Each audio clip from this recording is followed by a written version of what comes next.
From the center of the galaxy, live to you on a Friday, this is ForceCenter Live. This is a show about Star Wars, pop culture, and the ultimate adventure, life itself. The life in Southern California is a bit rainy today, that's right. They say it doesn't rain in Southern California, says the father of the member of a band called The Strokes.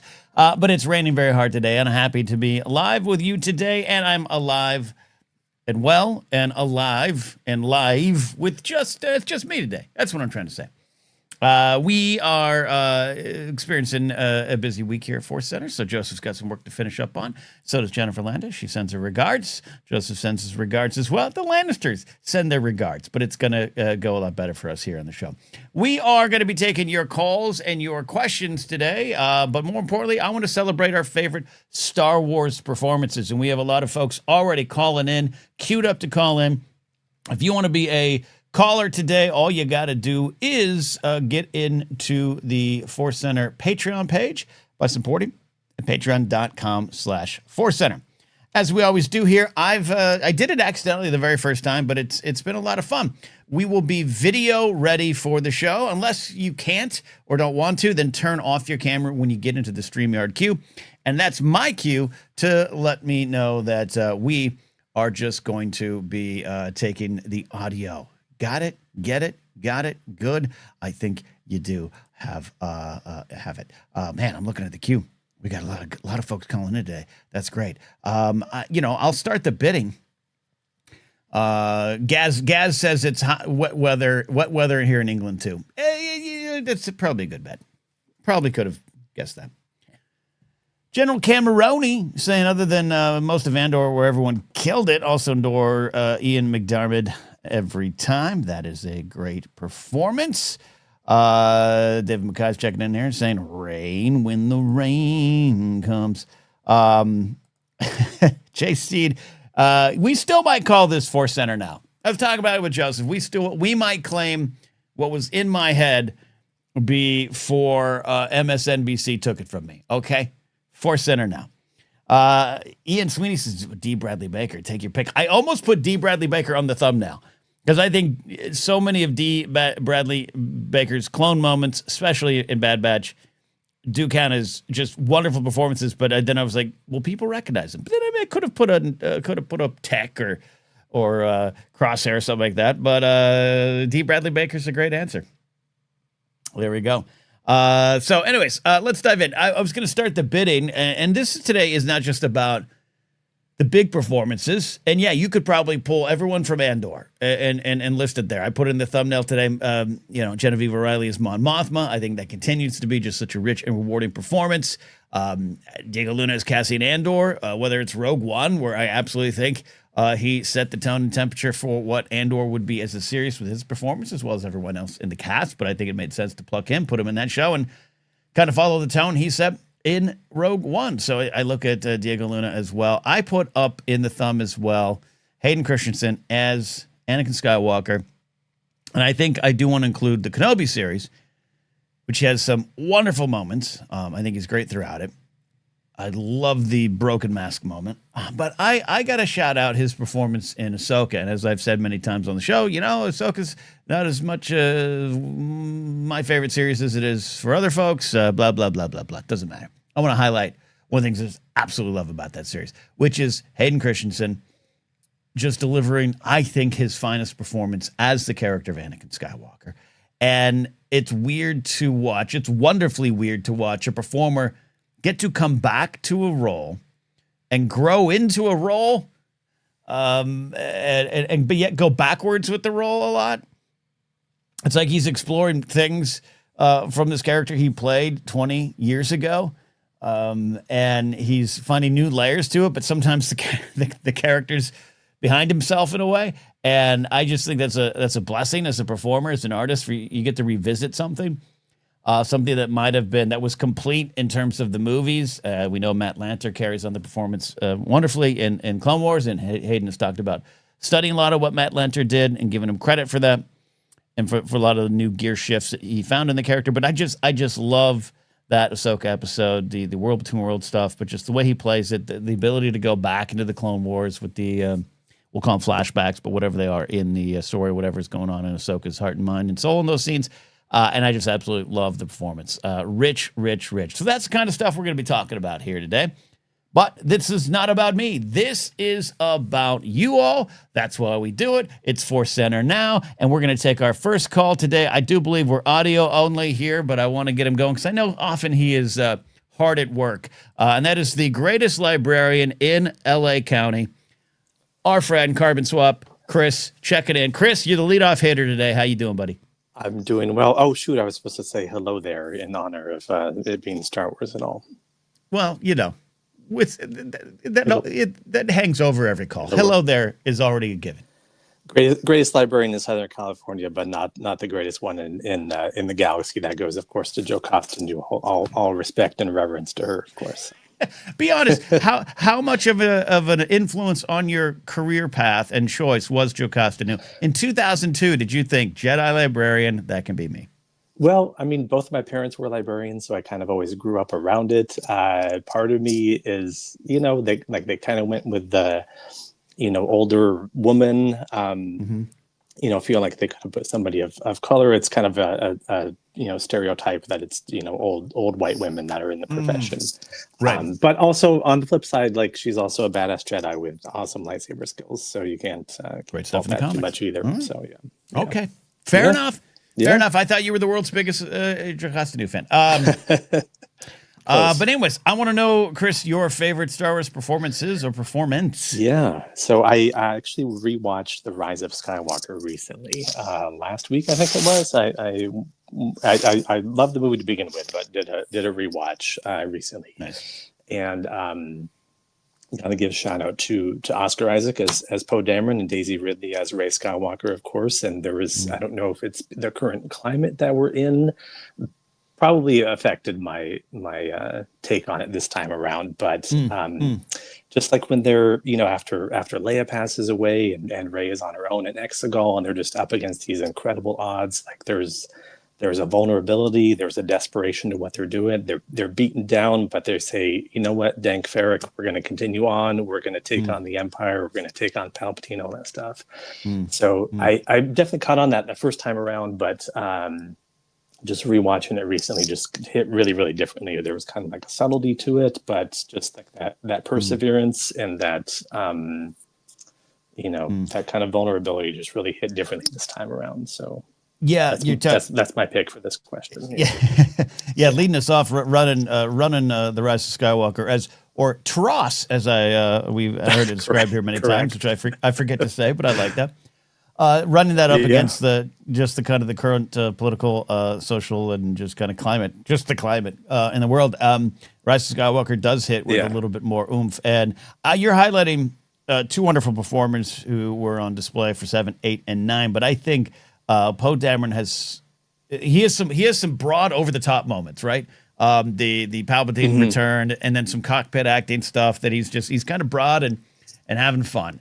But the two, you get a lot of that joy. You get the feeling that Lando provides for me and perhaps you as a viewer with the whole there's more of us Poe, there's more of us Poe, which sometimes even talking about that moment brings tears to my eyes.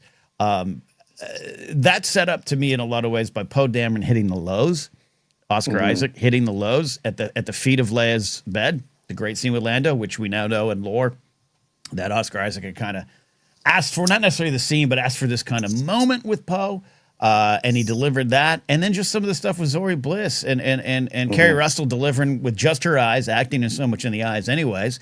But the whole,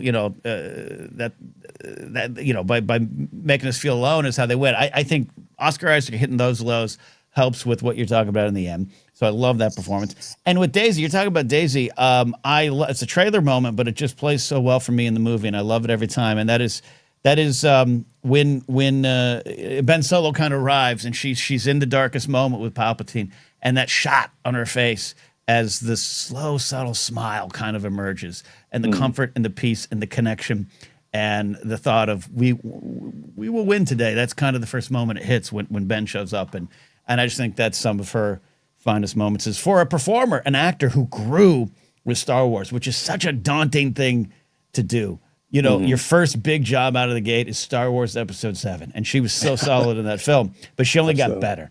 And I think she made some better choices as actor along the way. And I think some of these subtle moments from these two performances, I think that's a great choice, Chris. Yeah, just both of their resilience and just saying, you know what, like we're out of options, but this is what we have left, and we're going to charge in and do it. And like I said, just totally hit differently, and love that movie and love those performances. So there you go. Excellent stuff. Excellent stuff. Thank you, Chris. You started off in the best way possible. All right. Have a great time. See you, buddy.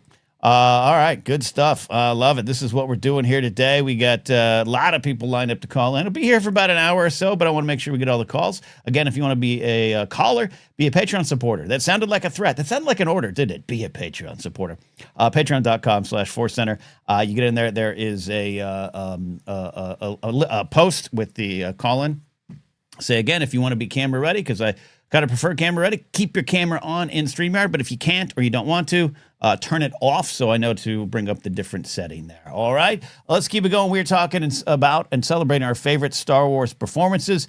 And I want to get Eli in here. Eli, thanks for calling into the show, my friend. How are you doing? I'm doing good, Ken. This is what a broad, I was kind of overwhelmed by which one, what do I choose? What do I talk about? I'm putting the pressure on you all. That's what I'm doing here today. I'm lazy. It's a Friday. I'm going to put sweatpants on soon. You all have to do the heavy lifting, Eli. Understandable. I don't feel like I can pick just one, so I'm going to pick two. Fair. First one I want to talk about of the prequels of a recent Disney Plus series. I want to talk about Ewan McGregor. Yeah. Ewan McGregor always was one of my favorite parts of the prequels. I've grown to love them more as the years have gone by, but Ewan's performance was something I never grew to love more because it was already at the top already. Mm-hmm. And then of course coming back for Obi-Wan Kenobi, mm-hmm. I love to see that slow build into going from the beaten down Ben mm-hmm. After the Empire's rise to mm-hmm. the more optimistic Obi-Wan Kenobi that we'll see in Twin Sons and then in New Hope. Yeah. Ewan McGregor is incredible. I think that's this isn't a contest, but you get some points for bringing this in. I, of course, am of the generation where, not only did I fight in the prequel wars, but Ewan is a flame that burned, that kept burning for a lot of Star Wars fans. It was that thing of when Gen X was at their most cynical about these films, and let's be honest, they still are. He is but Ewan McGregor's really great as Obi-Wan. Like that just kind of carried throughout it. And I think, again, through the lens of time, and I think a change of perspective, opinion, there's so many other great performances there, but a lot of the actors are fighting through. What I always do admit is George's kind of directing style and a clamp down on the performances, and that's a conversation for another time. We're not here about that today, but we're here about the performances that's shown and all the way through. And that to me, I'm with you. The thought of getting Ewan back as Obi-Wan was exciting for a lot of reasons, but for me, it was bringing his talents to that character in a modern time where maybe the reins would be off some of the acting, and it delivered for that, and that's why I'm excited. I don't delve too much into the rumors, Eli, but if we got him as Obi-Wan in the Clone War armor and Ahsoka season 2, hypothetically speaking, I'm very excited for that. I'm excited for the hypothetical situation, if that's the case. And my second pick, as we've been going through Star Wars Rebels, as you can see by the background in my own show, I keep reflecting on the incredible voice acting of that show. And I want to talk about a great voice acting performance that gets effortlessly translated into a great live action performance. And that is Mr. Lars Mikkelsen. Lars. Grand Admiral Thrawn. I remember, Thrawn had a very different voice in any voice stuff in Legends when that stuff was coming out. He had a much more firm, bold sort of voice. And I remember my friend and now co-host and I kind of being are we sure this almost sort of lazy voice of like this very rich voice. Like, are we sure that's Thrawn? When the season 3 trailer for Rebels came out, and now I can't imagine Thrawn any other way. And that arrival in episode 6 of Ahsoka, followed by that great "What was first a dream is now a reality for those who may oppose us." Was after that line landed, I was like, okay, he's back. That's all I needed. That's all I needed to convince me. He's done. He's back. We're good. I'm glad you brought this up because, first of all, his performance in Rebels is spectacular, and I think it was a great choice to bring him in live action. That sometimes works, sometimes doesn't work. And I, again, with processing some of my thoughts on season 1 of Ahsoka, there were some things I thought I didn't love about the Thrawn performance in Ahsoka.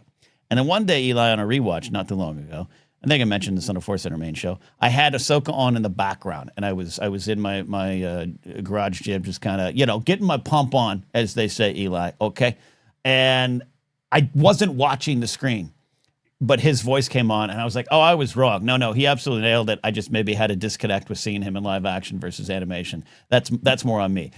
He absolutely is Thrawn for me. I love the voice. I think it's a great choice. So I think it's a wonderful celebration. I remember when there was that one trailer shot, I think, that got out from Celebration when the Ahsoka trailer initially hit. Everybody was calling it Eat Elon Musk because that one shot of him looked a little bit like Elon Musk. And I remember that like little bit of like trepidation to me of like, are they going to do this? Are they going to nail it? And then immediately after, like we were saying before, yep, we're good. We got it. Love it. It's good. Well, I think those are great choices, Eli. Even in fact, people in chat are you kind of stole their answers. It's not a contest, but you got in there first. So. I saw Addie saying that I stole her answer, and I will say that one of my original answers was going to be Ian McDermott, and when I saw the comment come up, I was like, God damn it, I gotta reform this.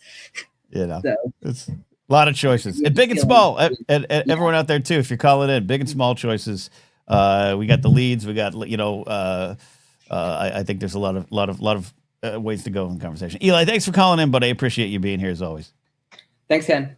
All right. Rolling along here, this next caller, he just finished lunch, and we're going to ask him what his lunch was because I'm really intrigued by what his lunch choice was today. You might know him as a previous guest here in ForceCenter, but also the host of a great show, actually a series of shows, Force 5, Open Chat. He is a legend in the podcast world. Please welcome Mr. Ken Plume. What did you have for lunch? I can't believe you're going to ask this question. What'd you have for lunch? You're going to put me on the spot. I had you were late to the show. I wasn't late to the show. You had other callers lined up. There's no such thing as late to the show. A Ken Plume arrives exactly when a Ken Plume arrives. You had a hot dog? You had a hot dog? I had a hot dog and some Doritos. Okay. And a Diet Sunkist. What more can I tell you? I'm going to have a cup of coffee with some eggnog in it shortly. Oh, that's beautiful. Yeah, I'm going to have some Dr. Pepper with some eggnog soon. We should do that while we play Fortnite this evening. We are going to do that. Donuts are going to drop on us from the sky. You've been a Star Wars fan your entire life, which, like me, means it stretches back a few decades. A lot of choices. What performances have resonated with you? So I'm going to reiterate the oft overlooked voice actors for the various animated series with the MVP, who was given the most close to the most thankless task. There's two really thankless tasks in Star Wars acting. First, I'm going to highlight, you already mentioned D. Bradley Baker, who was told, we're going to give you thousands and thousands of clones. You have very little wiggle room because they all have to have the same accent and the same voice. Now make them all individual characters that audiences will feel are individual characters and really resonate with their stories. So where you could have the Death of Fives, you could have Rex, you could have all of these clones and still feel their individual characters. And that's one person being given that performance to do. And I think it is a Herculean feat of acting. And voice acting should not be seen as some sort of weird little cul-de-sac or offshoot or lesser than the acting profession, as some executives would like to do so when they stunt cast and ignore the incredible talent that exists within this profession. Yeah, I'm glad you brought him up so we can go deeper into it. I I think his performance as all of the clones, pick one, all of them. You said thousands, and you're not wrong. That's not hyperbole. That is truth. I think it's the Hall of Fame performance in voice acting. I really do. There's obviously some legends and some people, but when you really stop and think, and I think Bad Batch highlighted it, where he's all of them. Yeah, and he's you're given 90% of the leads. Yeah, in this show. At no point do you have that it's one short white dude in a booth. It is the characters. It's a stunning performance in that series, and no surprise with what he did prior to that. And is talented way beyond that, and has showed up in numerous places. Yeah, and numerous people watching Peacemaker. He's Eagly in Peacemaker. If you're watching Avatar, there's all kinds of places that he pops up because he is just gifted. He's the Frank Welker of his generation. There you go. Not a young man, but still far younger than Frank Welker, who is still working and providing voices. So the other thankless task I wanted to highlight was the actors who were given a character that was pre-existing and told that now you're going to have to portray this. So you already mentioned Matt Lanter. You mentioned the various ones that have come up. I would also point out Palpatine. We talk about Ian McDiarmid and how incredible he was, but don't give equal appreciation to Ian Abercrombie or Tim Curry, Sam Witwer for his brief duration during it. Would have to come in with these iconic sounding characters and have to fulfill. Yeah, you're doing stuff that they never did with these characters. But they have to feel like these characters. Yeah. No, excellent choice. And I think Tim Curry's forgotten with his run as the Emperor, and Witwer gets correct amount of praise and well-deserved praise. Witwer's spectacular. Ian Abercrombie is such a wonderful choice for you to highlight, but also because of our generation, I still know him as a great Seinfeld character first, and I'm still blown away that he's the Emperor. And has portrayed the Emperor more than Ian McDiarmid has. Yep.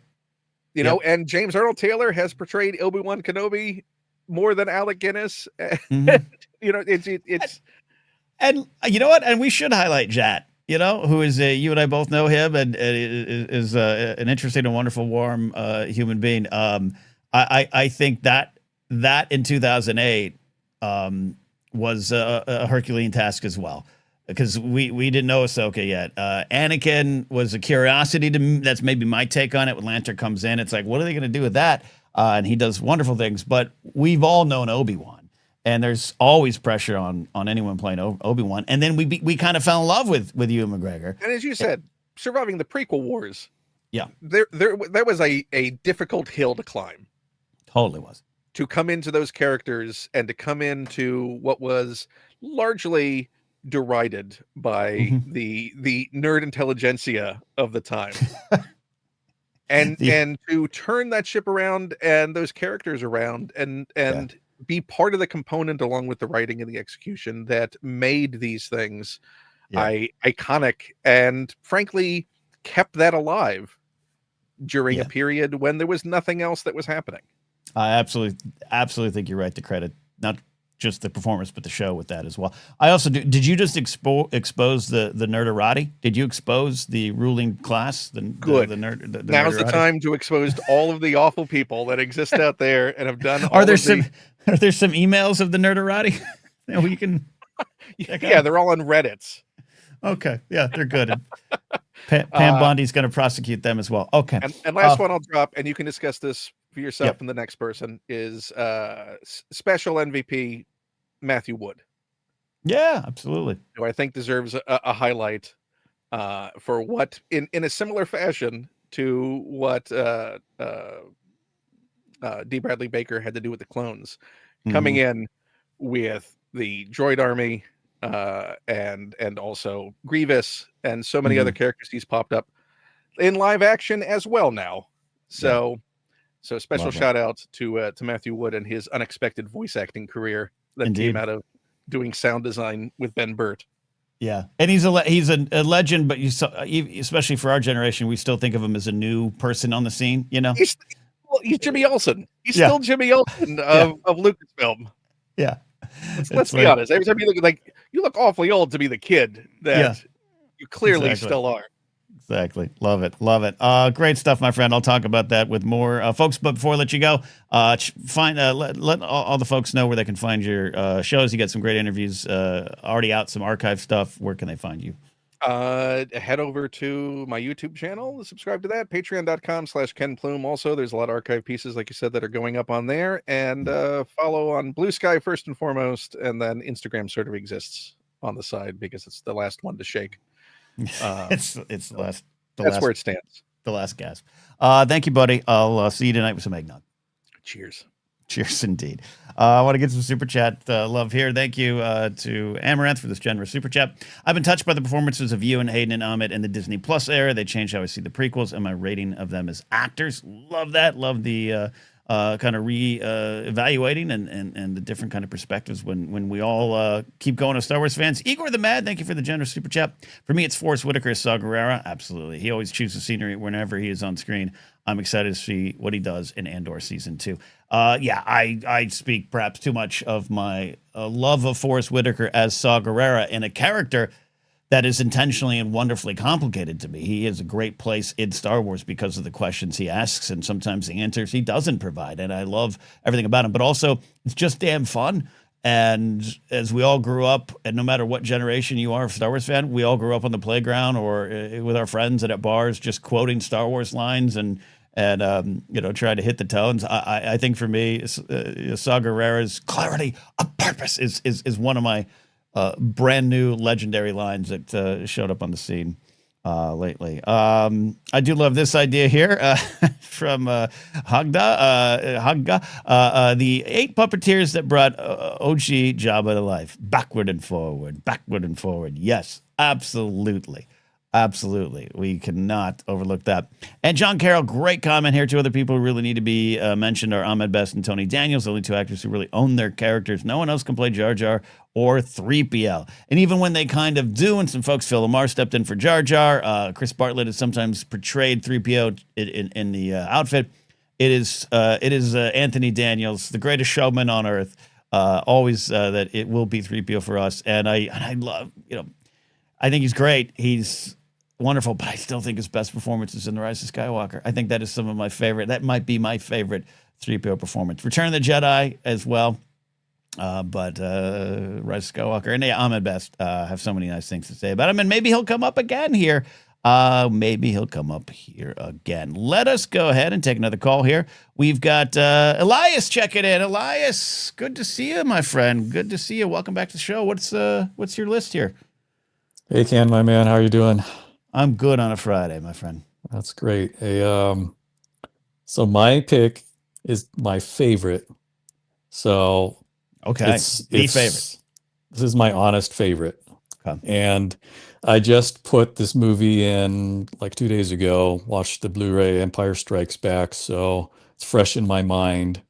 And I'm almost 50, so I've seen it so many times. And I've seen everything in Star Wars many times, but this one, I'm going to say the character first. Okay. The character is Yoda. And yeah, I know Frank Oz was a big or most of the part, but I know there was like a whole team that made Yoda come to life. Mm-hmm. And God, it hits me every time, and especially the part, starting with the size matters not speech to Luke. That part always hits me like the most emotionally. And it's funny, and even now I'm an older guy. Even when I was young, it was also then emotional. I just love it. I think this is a great choice. And yes, as always, highlighting the large amount of people that made Yoda real to us all. And special shout out to the prequel era and the digital Yoda, which I think brings a great Frank Oz performance and a lot of people behind that. And shout out to Puppet Phantom Menace Yoda, who looked a little different, but still stood up. But I think it's appropriate to highlight, just in this conversation, highlight, Frank Oz and what he did. And I look at Last Jedi. Him showing back up there is some of my favorite stuff. It is the sound of enlightenment with his theme song. It is what he brings to that. But I don't think we should ever overlook how clutch he was at Empire Strikes Back. How the biggest film of all time in '77, one of the biggest films ever, one of the things that changed the game, and they're going to do a second one. Sequels were not a sure thing. We've all heard Lucas talk about more American Graffiti. And he and his team pinned the hopes of that movie, Elias, on a talented performer we know, but a puppet. And the heart of that movie, I think, is beating within that puppet. And Frank Oz finding it, the team working so well to one cohesive unit. I grew up, and maybe it was as a kid, you're just going to accept it easier, but it stands the test of time for a reason. It wasn't one of those things where years later you look back and you're like, oh, it was just a puppet. No, it's Yoda, man. It's Yoda. And you're talking about the insightful stuff, lines that stand the test of time, do or do not, there's no try, but also who in our generation, Elias, wasn't a little scared by you will be. Yeah. You will be. It's a real live breathing character brought to life by Frank Oz. Absolutely. And there's really, so much humanity in it. I gotta say, in this age of AI taking over everything, it's so nice to pop that into the Blu-ray player and watch. And it's like, it's real. You can feel it. You can feel the emotions. You feel the story, and it's Anyway, it's my favorite. So I got a Yoda on the side of my car. That's my guy. But especially Empire Strikes Back Yoda. That's the number one. Wait. Did you say you have a Yoda on the side of your car? You got like a Yoda sticker? What do you got? Describe this. Yeah, I got one of those window shade Yodas waving out. Love it. Absolutely. How many people quote Yoda to you as you're driving? You know what? In the past few years, they confuse it for Baby Yoda, which is kind of weird, but nah, track. That's why I think Mandalorian Grogu is going to do well. So, yeah. Elias, thank you so much for the call. That's a great answer.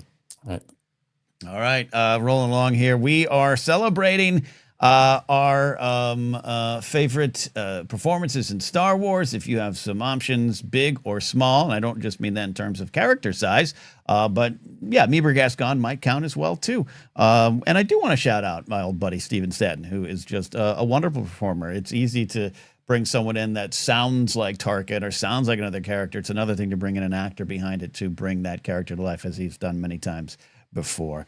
John saying, hey, Yoda and 3PO are the two elements that make Empire Strikes Back for me. They simultaneously lighten what would otherwise be a pretty bleak experience, but they also underscore the seriousness. 100% agree with that, John. That is a ForceCenter well said from you. Let's bring in our next caller here. We're video ready for Jedi James. Jedi James. Look at that. Are you going to be whisked away by the Emperor behind us there? Are you okay? Are you in the world between worlds?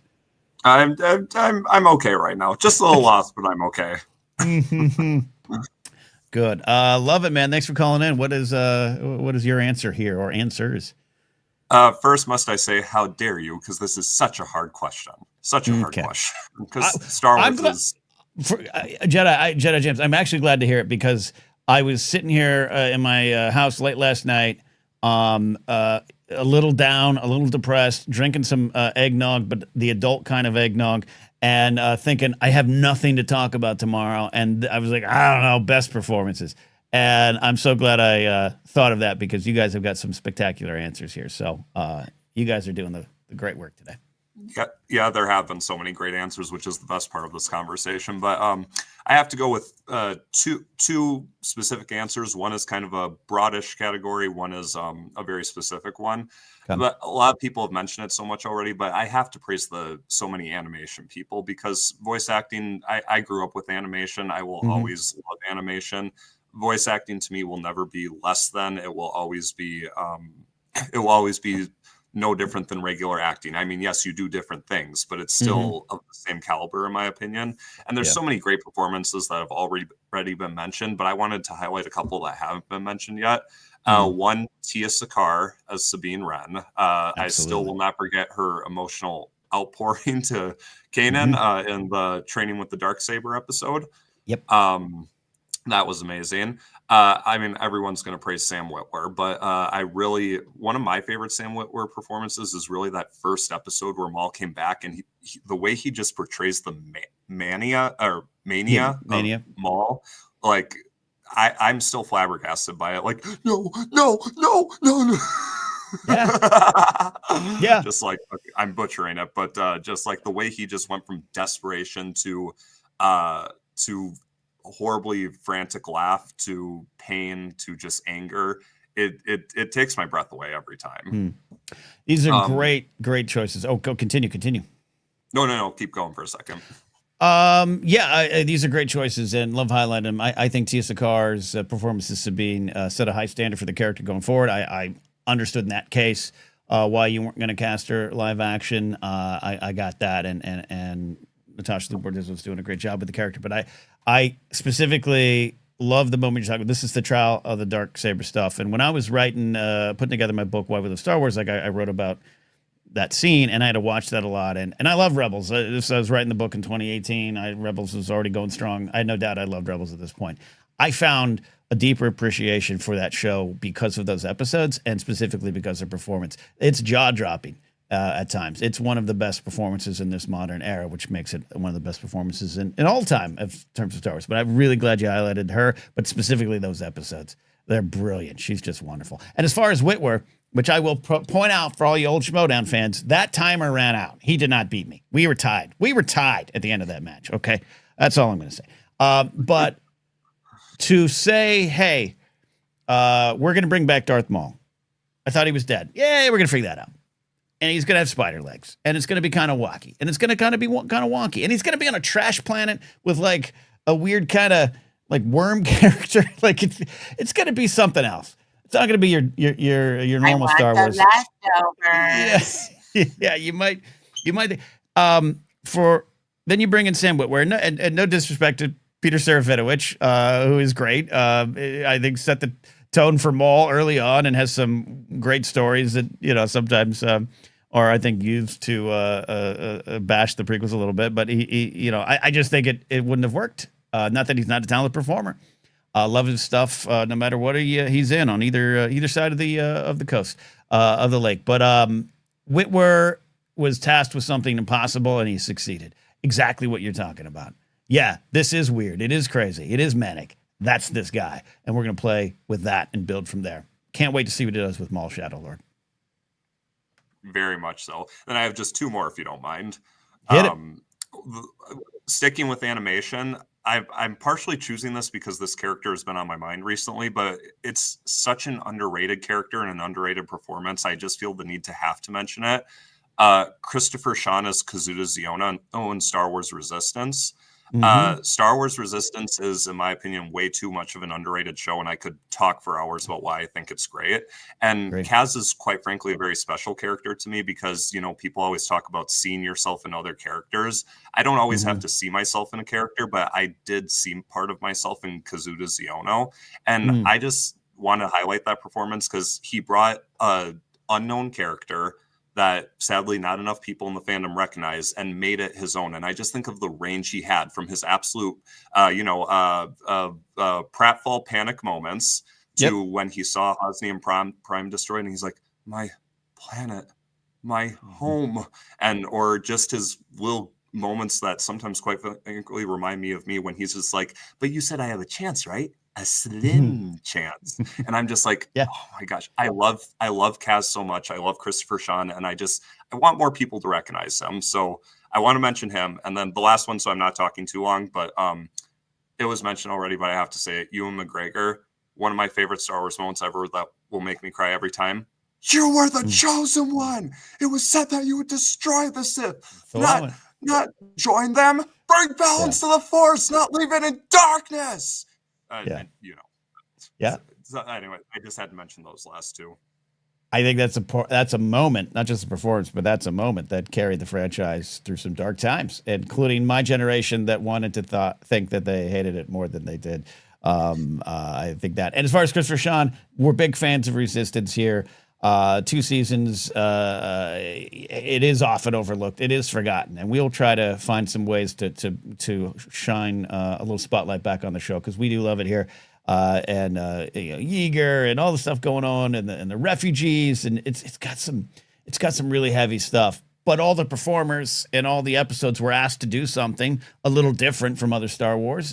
It was aimed slightly younger, not Young Jedi Adventures younger, which is a whole other wonderful warm show, but a little younger. And so the performers had to nail things that maybe we weren't expecting, and then they just built from that. And absolutely love his performance. Absolutely love that show. So you're right to point it out, and we're going to keep diving into it on ForceCenter at some point. Thank you. Those right. I think are my big choices, but you could go anywhere with this. Star Wars has no shortage of great people playing great characters. Absolutely. We're blessed. Thank you, Jedi James. Thank you, Ken. All right. Roll along. Adam Knight is here in chat. Check out Adam Knight's channel as well there. Does Donnie Yen as Chair Demway work for anyone other than just me? No, absolutely works for me. Absolutely works for me. Will says, McGregor telling young Leia about her mother and father and Obi-Wan is a masterclass. Yeah, and I saw earlier someone say that's one of their favorite moments. I think maybe Jared Kozal said that. Love that there. All right. Rich said, since video games are canon, they are. Enjoy Cal Kestis. I think some of the Outlaw stuff is good too. Yes, and I would say Gina Gavankar as Iden Versio is one of my favorite characters and performances as well. Let's keep the show going here. Camera, you guys are all looking so great on your cameras here. Let's bring in Sean. Sean, you're on today. How you doing, Ken? And where are you going with this? I'm doing well. How are you today? I'm great. Yeah, so I've been loving all of the animation love. It's been really great. I was getting a little bit nervous about all the pics of animation. Great to shout out the clones, and I actually do want to go to the clones again, but my pick is going to be Omega. Absolutely. I think, the Bad Batch, we had that, little backdoor pilot in season 7 of Clone Wars. And I feel like you've said on the show a couple times that, maybe you weren't excited about the thought of that show going into it. Yep. I was in a similar place, but man, did Omega really just, I feel like endear herself to the fans, myself, and really without like that performance working, I don't know if the show does it. Yeah, no, I think you're right, and obviously we correctly shouted out D. Bradley Baker, but that show, I absolutely don't think it works unless Michelle Ann comes in as Omega, and what you have to do with that role, with the new, new precocious young performer, young character, like that can be done bad. That could be done. Just it could be sitcom bad. Yeah, it could be really off-putting, right? Yep. But early on, I think it works so well. It's because to me, there's such a warmth and sweetness to this character that Michelle Ang brings to the role, and that you connect with that early on in this crazy time, this wild time, in the dark time, and the Empire is now in control and emerging. And you kind of immediately want her to be taken in by those brothers. You want her to feel safe. But then as she, needs to spread her wings, you kind of feel the angst too. You're right there in the journey. You want to protect, but you know that maybe that can't be the thing you do all the time. But it's truly a Star Wars coming of age performance that only gets better and better and better. And I hope we get more, because she's an important character in Star Wars lore. She holds an important place that I think begs the need for more on the story. Yeah, I mean, like you said, like the growth over each season as well is, and you feel that through the voice acting and the animation, of course. One of the great things I love about it is she also does have her moments with each of the batch, each of her brothers / uncles. She does get those heartfelt moments with each of them. One of the ones I love is Tech when they're in the cave. I think that's season 2. Yep. And the voice acting really just comes through there and it shines. Like you said, want to see more. When that epilogue hit in the last episode, oh man, I was tearing up. Indeed. I've heard no rumors either way of more with her or more with those characters, or whatnot. I don't know. I'll be surprised with everyone else if something gets announced, and I hope it happens. Because again, just lore wise, the character has an important place, but just performance wise, I want to see more. Yeah, fingers crossed. We'll see. Fingers crossed. Thank you, Sean, for highlighting Omega. Great answer. Thank you. Have a good one. All right, Sean, check it in here. We're rolling along here. We're going overtime. We got free baseball coming. I got calls lined up. If you want to call in, be a Patreon supporter, patreon.com/ForceCenter. Get on in there. It's not posted in the Discord. It is posted on Patreon only. So you can call in. If you want to be camera ready, just turn on that camera. I will assume that you want to share your face with the world. Like right now with Evan Osborne Lomax. Evan, check it in. How are you, my friend? Good to hear from you. I'm doing really well. So let's get right into it. I know we're pressed for time here. Let's do it. It's Ben Mendelsohn. It's Ben Mendelsohn. Mhm. I mean, he has to go, and he's one-on-one with scenes with Vader and a CGI Tarkin, which probably was taking people out of the movie as for even people that were like, "Oh my gosh, it's Tarkin!" So like you have to believe in those scenes that that Peter Cushing is actually there, and stand up next to him as well. I love this answer, and we are absolutely blessed to have him back in Andor season 2. It was not always a given to me that because not everyone showed back up from Rogue One, right? And there were some close calls. I would have loved to see Riz Ahmed in, all those things, but Mendelsohn coming back, he's obviously one of the greats out there working today. But it's that intensity. But also, what I love in Rogue One is with Krennic, there is kind of this part of me that feels for him, but that only happens because of his performance. There's something in there. I'm not rooting for him, but I'm also like, it does kind of suck. It does kind of suck in your battle. He comes to Galen as a friend, or at least on the surface level, a man of your talents, and Lyra troublesome as ever, and you stand amidst my achievement, not yours. I got to tell you too, that opening scene of Rogue One, I'm glad you highlighted it, because we're coming out of Force Awakens, which I think is full of a bunch of great performances. And I say this carefully on a very prequel, a prequelist channel. Like the aura, the kind of cloud of the prequels hangs over us at this time, where even though we're celebrating great performances because they are in the prequels, we still had that stiff dialogue and George's directives. It was still part of the conversation, right? It was still, especially Star Wars Celebration Anaheim, they did not highlight the prequels as much as you would have wanted. So that's hanging over it. But Force Awakens is great. We got great performances. It's still very Star Wars-y, and it's in the most wonderful way. I think Harrison brings his A game. But I'm sitting in the theater, Rogue One starts, and you're already kind of like, well, there's no crawl. What's going on? I don't know. Defenses were up. That first scene is so real. And the way it was shot and the costume, you see the stitching, everything that kind of goes on to make Andor pop in its own kind of way. The bricks and screws that I love and will continue to love, no matter what anyone else's theory on those are. I love those bricks and screws. But you go back to that moment, and I just remember watching Ben Mendelsohn having this, Mads is a wonderful performer too, of course. He's right there with him. But just having this casual, oppressive conversation as the face of the Empire in this movie. I just breathed a sigh of relief and was like, we got this. This is good. Yeah. It almost struck me as like a Hans Landa, like from Inglourious Bastards. Totally. The way he flips from, so search the house on a dime on his friend.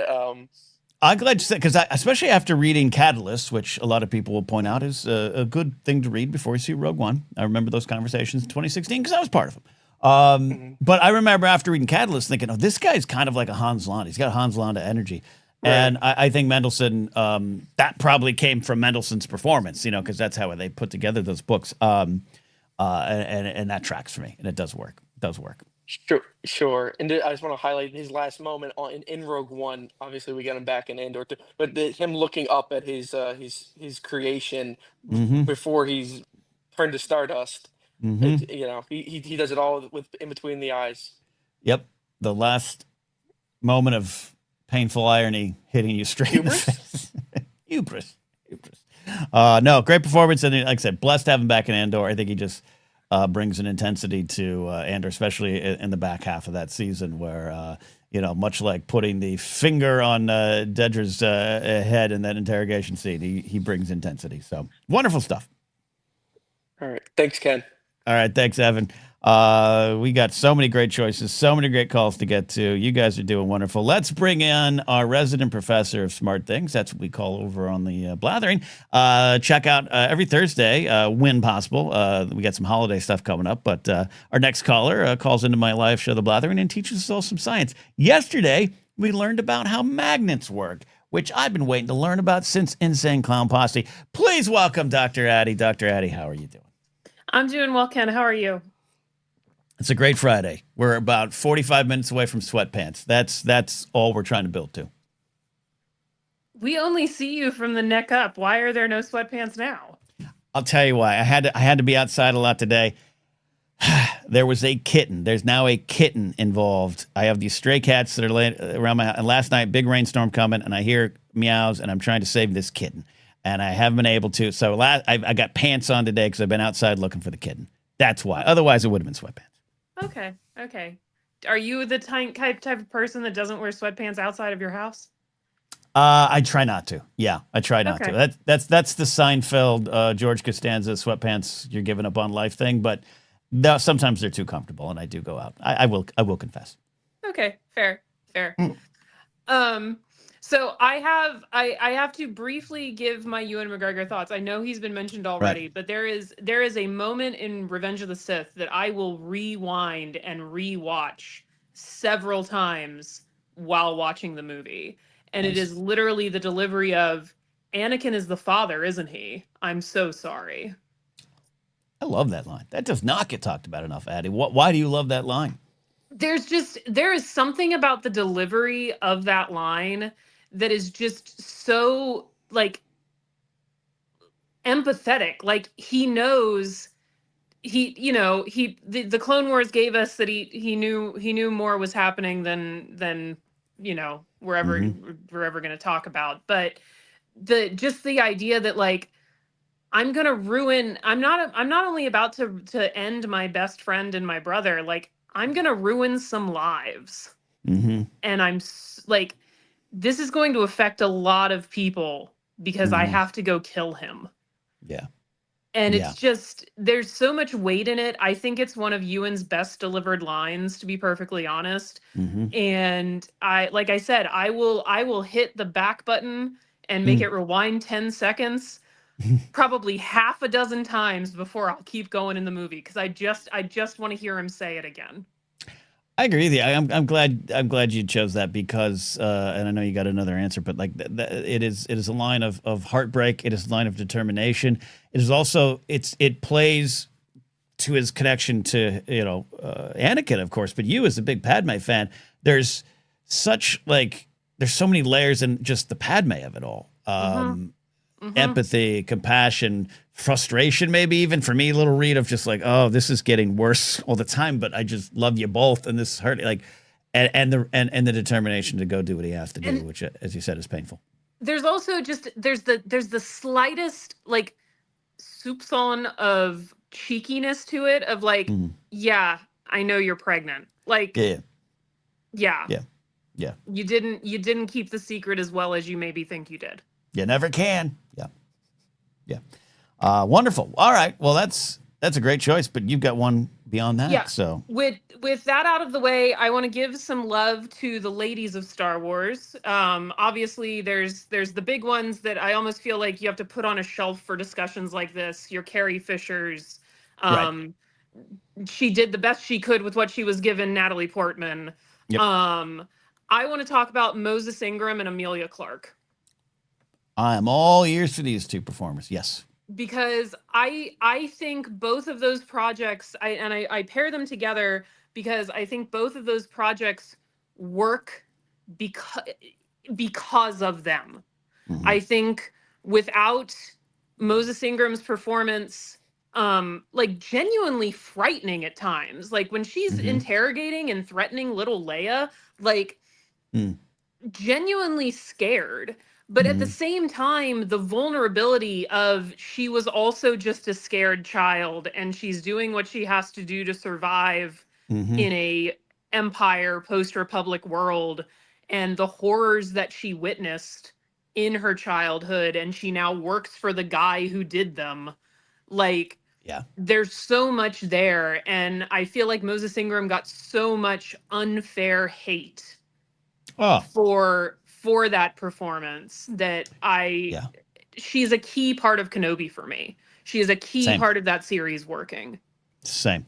Joseph and I would agree with you, Jennifer, as well. But Joseph and I talk off air even about Moses Ingram as yeah, and she was great in the small part that she played recently in House of Dynamite. Like, it was just... She was. Yes, she was. It was... I literally was watching it, and I was like, she looks really familiar. Who the heck is that? Yeah. But yeah, I think the same thing can be said about Emilia Clarke's performance in Solo. Like, that character is so layered and so nuanced, because when we meet her at the beginning, she is a completely different person than the person we meet on Dryden Voss's ship, and the character that she has to play when she's interacting with Han versus who she really is versus who she has to be with Dryden, eventually with Maul. Like, I know you all talk often about, wanting more Kira storytelling and wanting more Emilia Clarke. I'm 100% with it. Those two performances to me help make the show and movie respectively that they are in. Without those two performances, I don't think either of those things are as good as they are with them. Big agree on that, and I've said so much about Emilia Clarke as Kira that I don't need to add too much to the conversation, other than it's a movie about Solo. Everything kind of serves Solo the character, and that character could have easily got lost in that, and I think Emilia finds a way to rise above that and make it her own, which is why so many people are hungry for more of that character as her as the character. There's obviously a lot of wonderful comics, the books, E.K. Johnston's book, blah blah blah. But I do want to go back to highlight Moses Ingram. Yeah, with what happened in 2022, and we know there's a lot of reasons why she took a lot of heat, and quite frankly, a lot of them having to do with race, and a lot of folks, whether stating it or just dog whistling it, getting into the cultural conversation around that character. But also, I was at Star Wars Celebration 2022, and there was other people I know who weren't bringing that into it. They just for some reason just felt it was okay to completely misunderstand and attack this performer as well, which is I've always had a problem with. I'm not saying I have a list of names, Addie, but I do have a list of names of people I know who, whether or not, it's like the Kelly Marie Tran thing. When that was breaking and all the hate she was facing, you didn't need to also say, I didn't like the character, but... And there was a lot of that going around in Anaheim, and I think number one, it just was fuel for the fire that people were careless about. But two, also, bullshit. It's a wonderful performance, and it only gets better. The scene with her and Ewan at the door, the big breakthrough moment, this quiet, intimate conversation, to me, is so much of the series. A lot of people highlighting the excellent stuff with Ewan and little Leia and the revelation of her parents and all that stuff towards the end, but I think that scene says so much about the show. As Joseph would say, a show that's about how we let down, or how we can treat our generations after us better, or how we let them down before. That's the character. That's the pain. And that's the cycle. She is the cycle breaker. And it's that moment that I think as so much of the show is built off of. So we're blessed to have Moses Ingram in Star Wars. Yeah, she does. What I think I love most about her performance is that she does small and big so well. Like, and she can turn it on a dime between the quiet, the reflective, and then the next moment she's screaming at somebody. Like, it's just that almost manic energy of it's so complicated, it's so layered. You feel for her, but you also want her to lose. Absolutely amazing, not talked about enough. But we talked about it here, thanks to you. I appreciate that.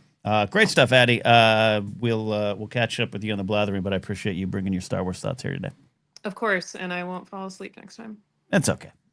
That's okay. You can fall asleep during my shows. It's not important. I didn't mean to. You saw how cozy I was. It was good. It was good. Thank you, Dr. Addie. We appreciate you. Anytime, Ken. I'll see you later. All right. We got some calls lined up here. You guys are showing out in full force today. We got a couple of Jareds, one of the TIE pilot variety, and the other Jared. But actually, it's not the other Jared. It's just, Jared. Jared, how are you doing, buddy? How you doing? You got yourself a great Game of Thrones shirt on today, right? Is that what I'm seeing there?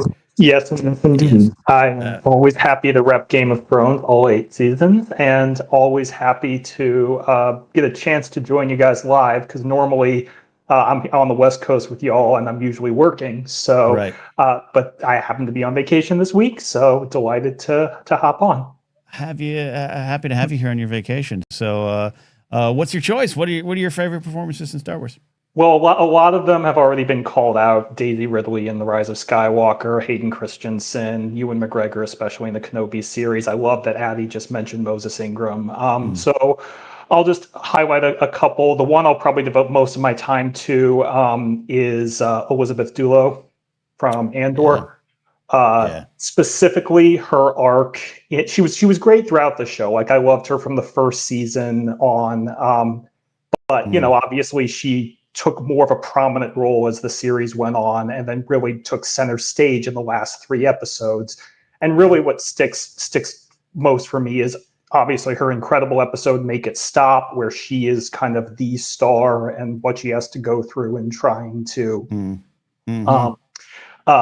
kill her father figure, who she has a very complicated relationship with, but also there is real love there. And that's great. She's obviously, also just a physical badass in that episode. But the thing that really sticks with me is her performance in the subsequent 2 episodes, where after she has done this incredibly difficult act, and then she's just lost. This incredibly strong woman is just lost and broken, and thinks there's no place for her in this rebellion anymore. She's, terrified to go to Yavin. She thinks that, like, she is just, it's over for her. And then the journey that she kind of goes through, the mini arc where Cassian and then Vel and all these other characters manage to kind of pull her back and make you realize, no, your contributions were valued. This is not over for you. Your life did not end with your journey with Luthen. There is an opportunity here for you to go on. And, the great moment where Belle tells her, I have friends everywhere. And then the moment after, when she, because I was actually really scared for her when she was out wandering out into the rain. I thought, is she about to do something? And then when she wakes up in the sun, and the sun is shining on her, and she has just this wonderful little smile, and that she's going to be okay. She's going to be in the fight. It honest to God, like, in a series that has obviously been venerated for acting and its great writing and things, her arc in those final 3 episodes is my favorite thing that Andor ever did, because it really kind of cemented for this character, like one of the unsung heroes of the rebellion, just how hard that fight can be sometimes, and like how you can actually go on after you think that it might be over for you. Big ForceCenter, well said. I can't add much to it other than, in a show full of great performances, all should have been nominated, all should have won. You can pick, and anyone still calling in, pick anyone from Andor. What I love that you highlighted about Elizabeth Dulo's performance from Ireland, right? David Mackay, you going to claim her? You going to claim this performer for your country here? She that episode 10 is just mind blowing, right? And hearing her break it down, it's all on the screen, but hearing her talk about it and how she said, Clea has this great love for this father figure, but also has kind of this hate, as you mentioned, the complicated relationship, this hate that kind of showed up at the beginning of their relationship. and never really left, though the other stuff got added on. And all that in that moment is present. But it is what you're talking about afterwards that I think does really make this character something special. The fact that, as you said, I don't need to go too much detail, but that she wakes up to see the sunshine, breaking a little bit of the cycle that Luthen had them locked into, because Luthen had it locked in. His whole, weapons of using weapons of my enemy and all that stuff, and all the Luthen that we love.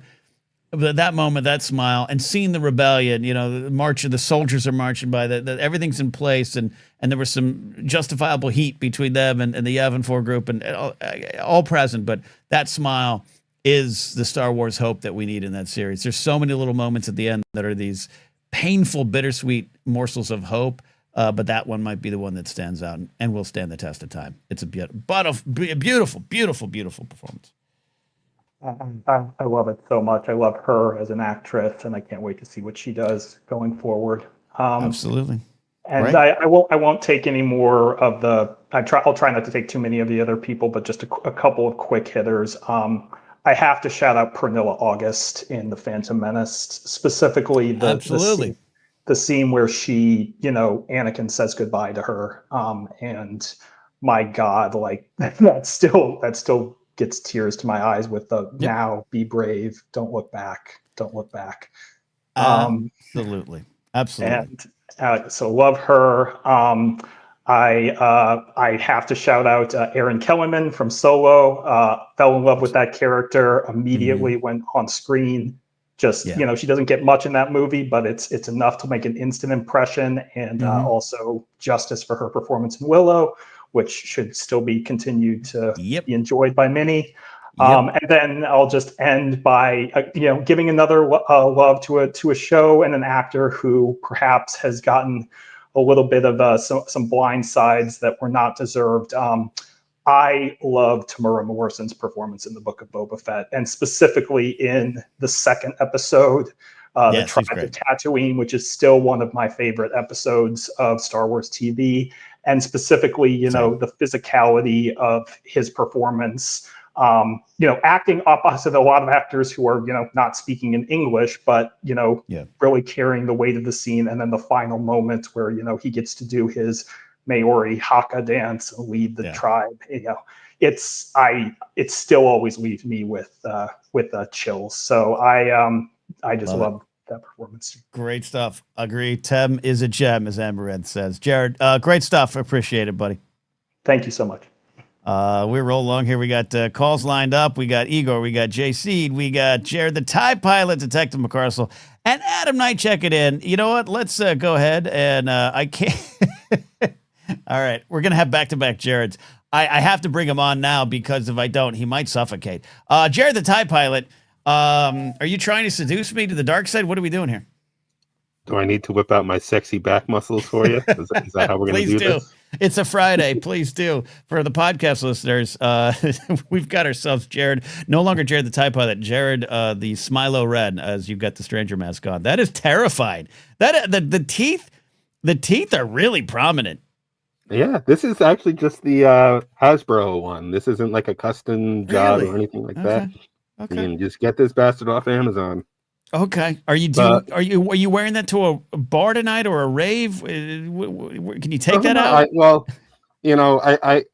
I kind of had to come out swinging with who I think my favorite performance is so far. Okay. And just hit me. Better. There you go. No, we hear you good. That's a great thing. All right. Go for it. But Manny Jacinto, the Stranger. I mean, as far as everybody else is thrown out, obviously all the main hitters, but as far as just newer stuff, we do not deserve that man, as great as he was, as handsome as he is. And just what I love too about his performance is the little ways he can go from Chimere, the bumbling, kind of lovable friend, and then just the complete dark side, just snaps a guy's neck. Hello. Yeah. Just brutal. And how he handles being a Sith / dark side user, and just I brought it up many times before, but just the main line of "I have accepted my darkness. What have you done with yours?" And you can tell it in the way he carries himself and in that character that he's not trying to take over the universe, but he's also not trying to save it on any fucking any circumstances. Thought we were still on blathering. You're good. No, great choice here. He is so good because I truly honestly believe, and this gets into maybe Joseph and I's view. I think Jen would disagree with us. But Joseph and I have a view of maybe some of the stuff the Acolyte puts out about the Jedi that spilled out beyond the show and caused problems in the fandom. Like, Joseph and I get a little grumpy about it. I honestly think that happens because Manny, as the stranger has come here, seduced everyone in real life. I really think there was a lot of people going, I don't know, the dark side's got a point. Look at that bath. I mean, if evil, why hot? Yeah, come to the dark side. We have cookies. But truly, it's he asks those questions, which are intentionally tough, compelling questions. I don't know if the show got to finish the answers yet, which is part of the tragedy. But he asks them in a way that I mean, he got you. He got you. Hook, line, he and got sinker. Jen. He got Grace. He got a lot of people I know, and that's what I love about the performance. No, definitely. And it's just, I know we're joking about him being the attractive man, but it really is just the delivery of those lines, those questions that, if you gave those same questions to Palpatine or Dooku or, any of our standard Sith people, you would be able to smell the evil intent off of it, the snarkiness. But it feels genuine coming from Chimere. It feels like an actual, well, hang on. As the fandom would say, well, hang on, the Jedi like to kidnap kids. Is that really a good thing? Which they don't. Anyways, I do not want to boil this down to thirst. All right. No, I do not. But you got to admit, he's got a leg up on convincing people to join the dark side, as opposed to if you walk in and Palpatine's taking a bath, it's a different vibe. You're not joining. No. She had skipped the gym too much. He felt he didn't need it. But no, jokes aside, I think it's a wonderful answer. And clearly, again, I really mean what I said. He is so compelling, and he finds those layers. He finds the layers level, and just also has some really badass moments. Really does. Shout out to Yord. Rest in peace, Yord. Oh God, our poor Yor Horde and the Jekki fans of the world, but. God damn it, yeah. But again, not to boil it down to the thirst, it's those little moments of being able to smile sadistically, and then just my favorite that I already said. It's that little hello when people finally when he breaks his mask, like, oh, I don't have to be mean. I can just be lovable Chimere, the little shopkeep, the apothecary that you all love. Agree. Don't trust shopkeeps. I say to you, a shopkeep.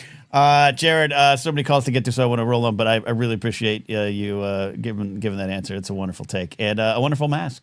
Always. Oh, thank you again. Thanks to Hasbro for making it. You guys stay safe. May the force be with you. Always indeed. Wonderful stuff there. Rolling along. We got Eigor the Mad. Hopefully he's not mad, though he is a pirate. Eigor, thanks for being such a wonderful member of our community. Good to have you here. What's your answer? What's your thoughts? Hello, can you hear me? Absolutely. All right, cool.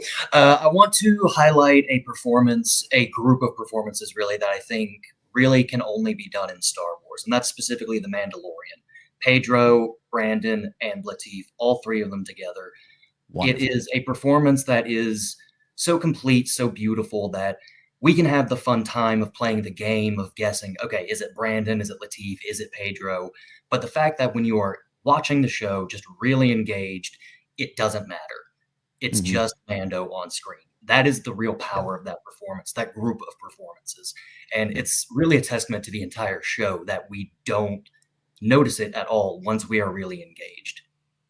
I really agree with you, and I grew to appreciate the performance more and more. And I'm very happy that Lucasfilm, and I don't know how they came about the decision, but that Lucasfilm kind of came to the decision to highlight all three of them. Yes.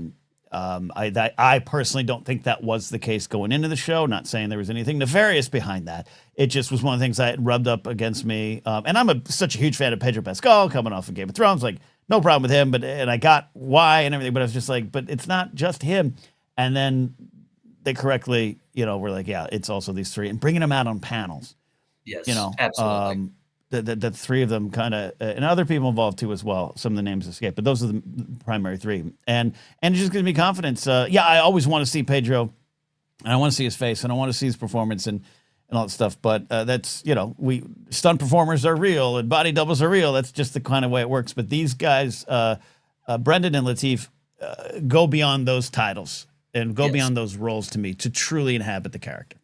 Yes, absolutely. And I think it's a good sign from Lucasfilm as sort of ambassadors for the entire, the film industry, for them to give credit to these two additional performers alongside Pedro, the big star, who personally, I'm not a huge Pedro guy, but I mean, he's still so good. I'll admit that. Mm-hmm. But knowing that there are two people who are putting their entire souls into this as well, and that they are getting just as much credit, Lucasfilm has decided these three men are going to be the character. That is incredibly important, and I am glad that they've done that. Absolutely agree, Igor. I really appreciate it. I appreciate you highlighting that. Do you have a favorite Mando moment that where we don't know other than the mask off moments? But do you have a favorite Mando moment you could answer? It's a tough question. It is such a tough question. Like I could spend an hour just thinking up examples, but honestly, I think Book of Boba Fett, the shared scene between him and Boba when they are in the destroyed cantina, Garza's cantina, and they are deciding together to make this final stand. It is such a beautiful performance with Tem and with presumably Pedro or whoever. Just the fact it is Mando and Boba in this beautiful moment, two warriors making this last stand together in the name of honor. That is beautiful. Yeah. Yeah, and it's one of those moments that if I was to take an iPad and just put that scene on it and then travel back in time to me on the playground about 1984 and be like, hey, look at this. I'd be like, what are you showing me? Like, what are you telling me? It's one of those fun Star Wars moments as well. This is the way, as Jared says. Igor, thank you so much for sharing that. I love that answer. Thank you for having me. Love it. Love it. A couple more calls here. We got Jay Seed up. Look at this. Jay Seed flying an X-Wing. I absolutely love that. How you doing, buddy? Not too bad. First time, long time. How's it going? This is a great little animation. We got to get some of those. When my beard is too unruly, I should just switch to one of these. Thanks for calling in, man. Long time, first time is a wonderful thing. Good to have you here. Yeah. What's your choice? So I heard both names that I first thought of come up already, but it's Cameron Monaghan and Deborah Wilson in the Survivor game. Excellent choice. Like, you've seen Cameron, like when he did his role as the Joker and stuff like that, so the kid can act. Yeah. Kid at the time when he's doing it. But to see the lady who was just a wacky character from Mad TV do such a serious role. And like spoilers for some of the fights that she gets into in the game, like it's a big deal what she does. And I don't know, the heft they did, and most of it's performance capture, and then it's not but it's them, full graphical fidelity of like somebody being on the screen, but you're still experiencing that performance by playing through the game. Yeah. And then same thing with like Janina Gavankar, you called her out earlier. Yeah. Like seeing the girl from The League end up as the main character in the story of the game was just I loved that. Those were moving. No, great choices. Iden Versio just as a character and a concept, and then as a performance are still it's still some of my favorite things, and I want more of the character. And Janina could absolutely step into the role, if we need it. So I hope hopefully the character's not forgotten. In terms of Cam Monaghan and Deborah Wilson, excellent choices. And yes, Deborah Wilson, great sketch performer on Mad TV. Sure. Also in our buddy, friend of the show, Alex Backus. He has a short film out there. She's one of the leads. You should all check it out. Alex Backus from the Black Safe Rebel crew. Had a chance to meet her at the screening, and she's just such a wonderful, warm performer. And we're blessed to have her in Star Wars. And both of them could easily transition those characters into live action. Not that you need to. That always sounds like it's, let's get them into something real. But I just think the point is those characters have a lot to explore, and you have two wonderful performances behind those characters, and so much in Survivor and Fallen Order game. So I love that you highlighted this. Love it. Do you have betting odds on if we'll see Cal Kestis in live action? I am definitely holding out hope, but I would put it 50-50. Yeah. Who knows? It could happen. Could happen, and hopefully the game series will continue for one more round as well. Before EA goes weird. Thank you for sharing that. Love that. Appreciate you. All right, call again. I want to highlight that we still got a couple more calls, so maybe someone could answer this. But April brings in a performance we need to discuss if we're having this conversation about favorite Star Wars performances, and it is Jodie Turner-Smith. April says Jodie Turner-Smith took my breath away in Acolyte. Loved her. Loved the performance. I'm a fan of the show. I'm a fan of what the show was trying to do. And like I said earlier, the big tragedy is that it didn't get to grow into being more. But Jodie Turner-Smith as a performer, and I don't know if this makes sense. Maybe it's something just to me. But that character could easily be plucked out of that show and dropped in any other Star Wars for me as Mother Anastasia. And not that other performances can't, but every Star Wars project has kind of its own flavor. And it includes the movies. The 7, 8, and 9 have their own kind of flavor. The prequels obviously have their own flavor. And you can bring Ewan and put him over here. You can do that. But sometimes you only think of characters as belonging to the Star Wars projects that they're in, and it might seem a little weird if they cross over. And that could, like Mon Mothma and needs to be in Ahsoka for the story, but it has a different vibe. And I know people commented on that. I still think it's still a great performance. Genevieve Riley is one of the best performers in Star Wars. But Jodie Turner-Smith as Mother Anastasia, I was like, this could be in Rogue One. This could be in Force Awakens. This character could be anywhere. And same thing as what we're talking about with Stranger. In a show that is like, we've got some tough questions. We've got some things that maybe might challenge you as a Star Wars fan and challenge what you knew. It's on the strength of the performances of people like Jodie Turner-Smith. So, April, I really appreciate you bringing that name up here. Absolutely. All right, we got ourselves a detective. We got ourselves a pro wrestler. We got ourselves a mystical individual. Detective McCarcel, you're driving. Are you safe? 10 and 2. Show me the 10 and 2. Okay. I can give you the 10, or at least All right. All right. Be careful. I will not be held responsible for any damages or injuries. Drive carefully. What's your answer? All good. So I'll do a quick live action and then an animation one. So live action, Imanis Mundi brought a much needed joy and wonder to that series that I cannot tell. You've hinted enough about how you were kind of cold on that first season. I wasn't too far behind. Wait, Michael, who did you say? You're cutting in and out. So who was your answer? Imanis Mundi is Ezra. Oh, Ezra. Imanis Mundi is Ezra. Absolutely. Love the performance from the first moment to the last. Yes. He turned that season around for me. For no fault of any of the other performers, the series had a lot of the characters in kind of the same. They were all kind of a downer, to be blatantly honest. Like, they were all kind of a downer. Yeah, it was a somber show. It was a somber season. It was a somber topic, and Ezra shows up with some life, some energy, some hope. He changed that. He turned that series around for me, and I cannot wait to see more of him in the role. That last scene of him just saying, seeing Hera and saying, "Oh, that was sure."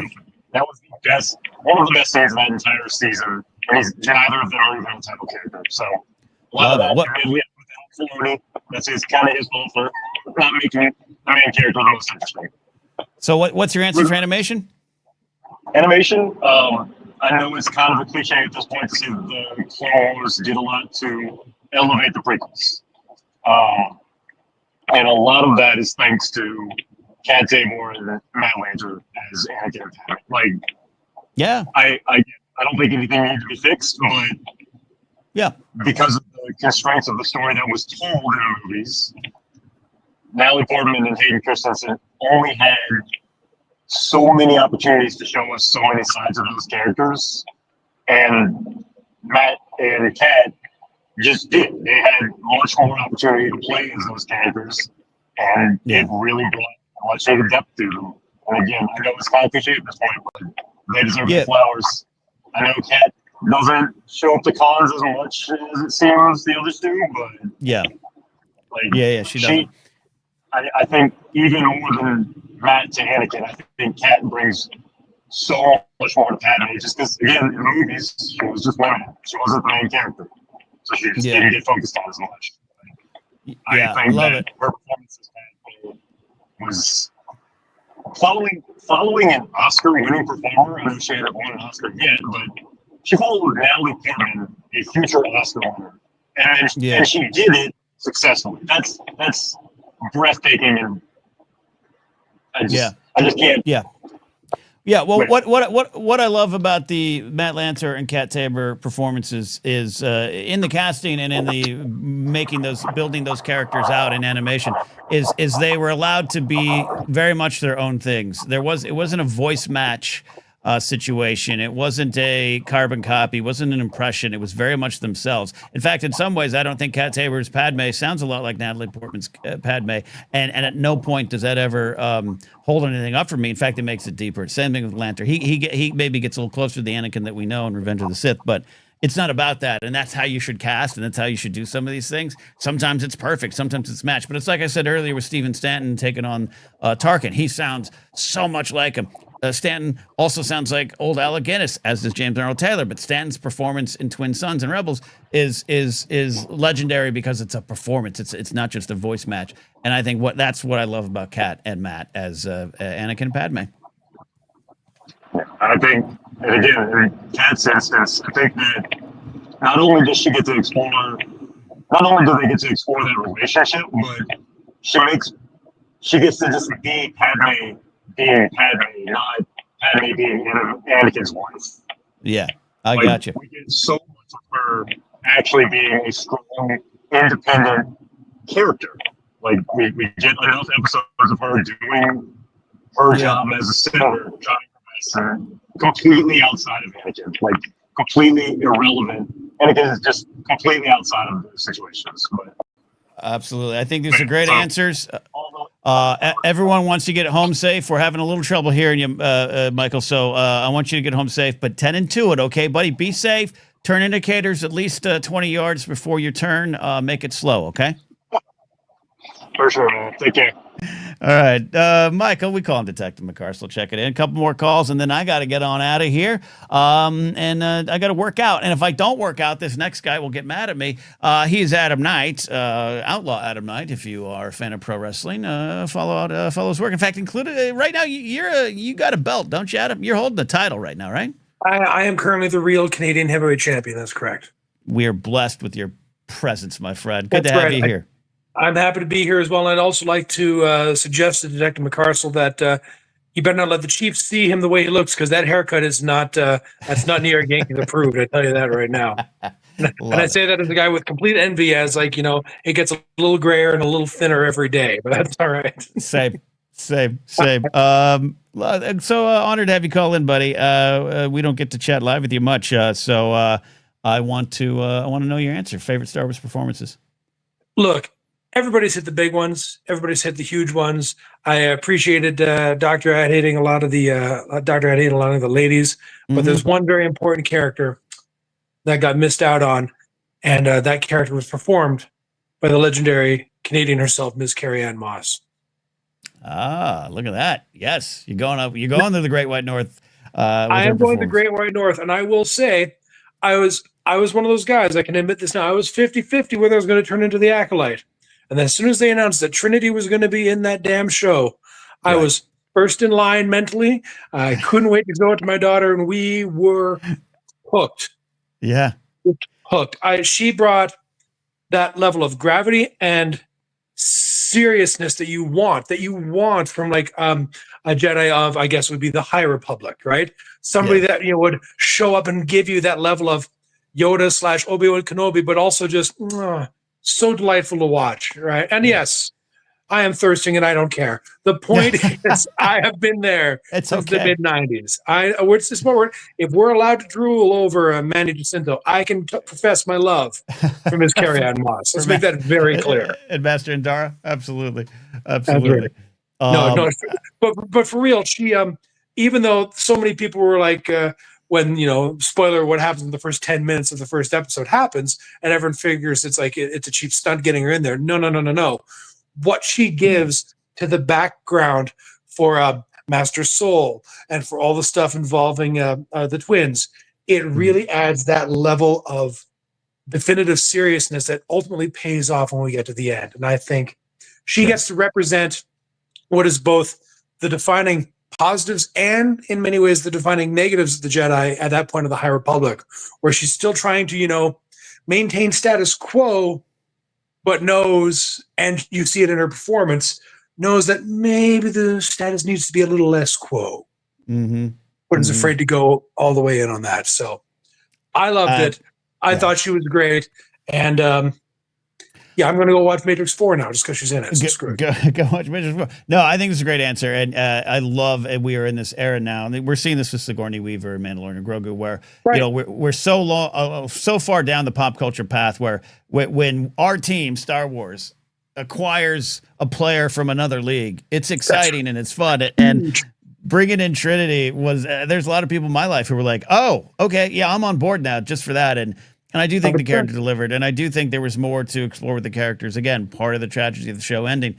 But she has some of my favorite stuff where she plays it so close to the vest, and some of the angst that people developed against the Jedi in the early part of the series, to me, it's like I always point to her and Mother Anastaea's conversation later on, I think, episode 5 or 6, of like, no, we're not going to take them without your permission. And she's trying to keep everyone in line, and I just think she brings some of that heart, and it's a wonderful performance, and we're blessed to have Trinity in Star Wars.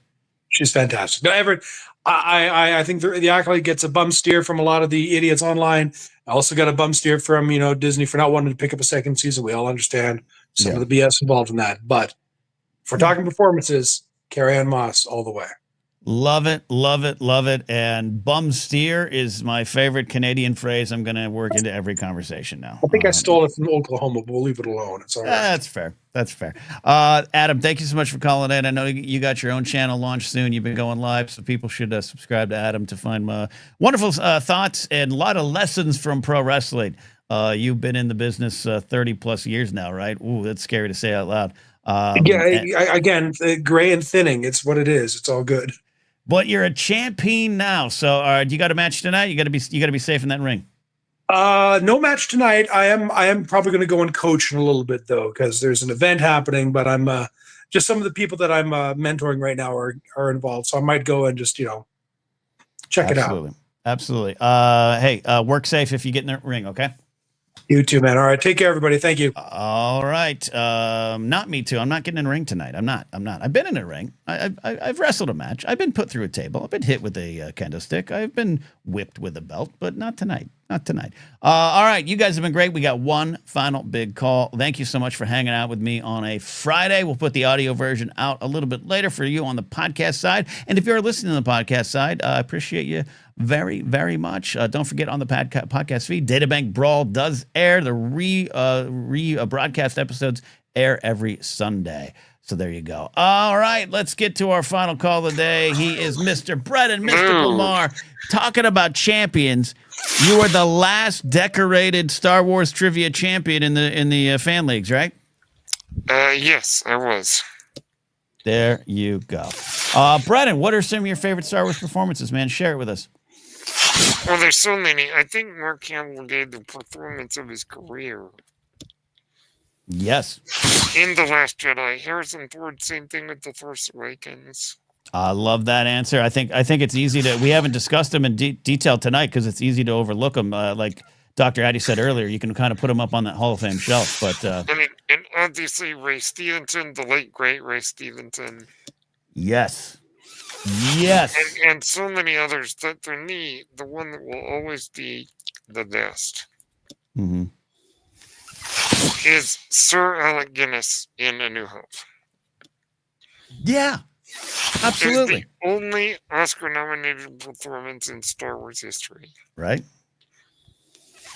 An incredible less is more performance. And There is so much in those little moments.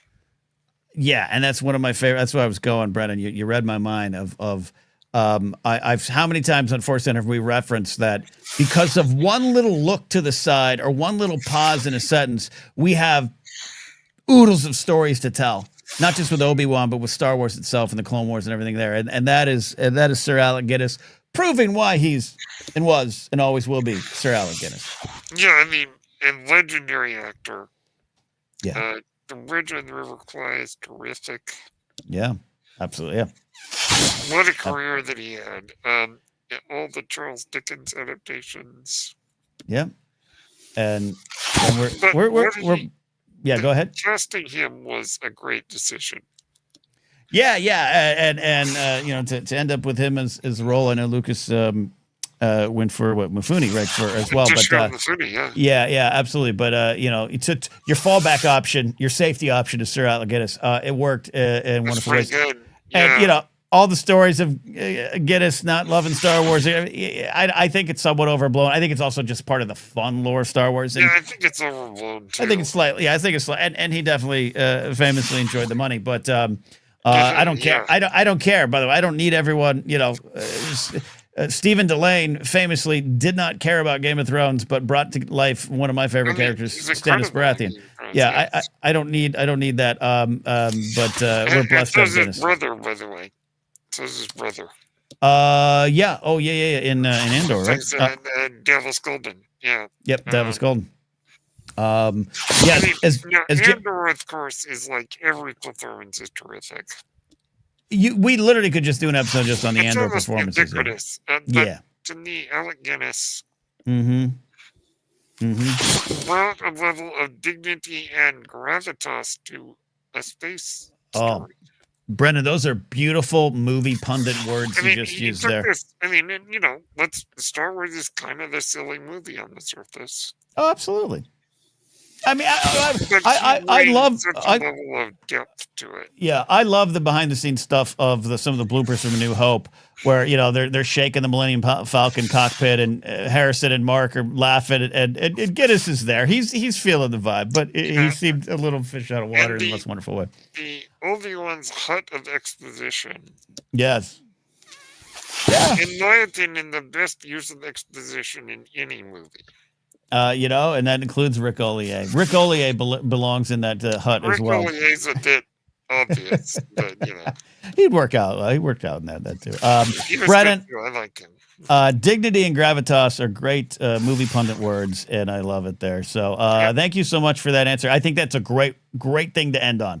Is one of the all-time classics. Yes, indeed. There you go, Brennan Mystical. Check out his podcast page, Turners They Were Not. Thanks, Brennan. Oops, sorry, I cut you off. I pressed the button to. Brennan, I'm sorry, I cut you off. I apologize. May the force be with you, Ken. Thank you.